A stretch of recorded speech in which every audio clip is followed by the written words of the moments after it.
Okay, iko hivi. Kuna vitu watu mnaongea hamna uhakika navyo. Kwenye hii game ya comedy, kwenye hii stand up comedy, kuna vitu mnavisema na sio sawa, havina ukweli. Kuna mahali nimepita jana na sehemu zingine watu wanazungumza na wamejiaminisha kwamba kuna mtu anaitwa Koi Mzungu kwamba ndio game changer wa stand up comedy. Where? Koi kwanza sio comedian. Amechekesha wapi? Nionyeshe stand up aliyofanya, comedy aliyofanya kwamba haitwi game changer. Amechange nini? Yule ni mjasiriamali kama wajasiriamali wengine. Game changer wa hii comedy ni Wasafi na Diamond, ndo aliichukua wakaipeleka mbele. Hapo na kuelewa. Lakini Koi sio game changer, ni mjanja tu. Anajaribu kutumia vijana ajinufaishe yeye na maisha yao. Anafundisha vijana wake kuishi fake life, kukimbilia kununua magari. Huwezi kukaa nyumba ya 600,000, 500,000 una gari ya milioni 70, si milioni 120. That's stupidity. Amechange nini hapo? Na yeye ndo role model.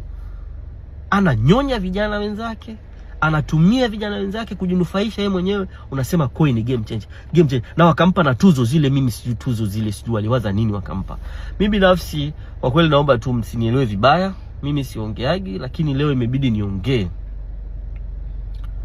Siwezi kumtofautisha Koi na utapeli. Yaani Koi na utapeli wako hivi. Hana maana yote. Hajawahi kufanya kitu chochote kikafika mbali. Haya, niambie hiyo platform aliyoianzisha iko wapi sasa hivi? Anafanya nini? Mbona afanye show? Kinachomkwamisha ni nini?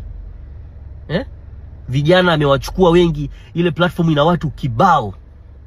Wale vijana wanaishi wapi? Wanakula nini? Hebu niambie tu. Wamepambana wengine sasa hivi wanapata pesa zao mtandaoni huko, wanaenjoy. Mnakuja mnasema game changer. Amechange nini?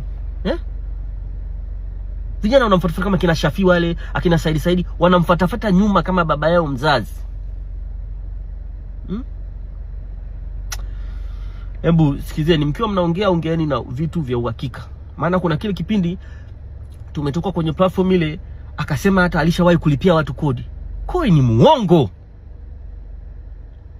And Koi is not even a leader. Ni mjanja mjasiriamali. Koi, acha kuvuruga watoto wa watu. Kwa sababu hakuna kitu chochote ambacho umeshawahi kufanya ukawasaidia watu zaidi ya kuwavuruga na kuwatumia na kuwanyonya vijana.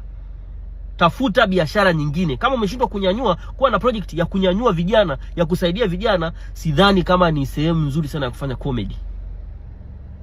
Toka.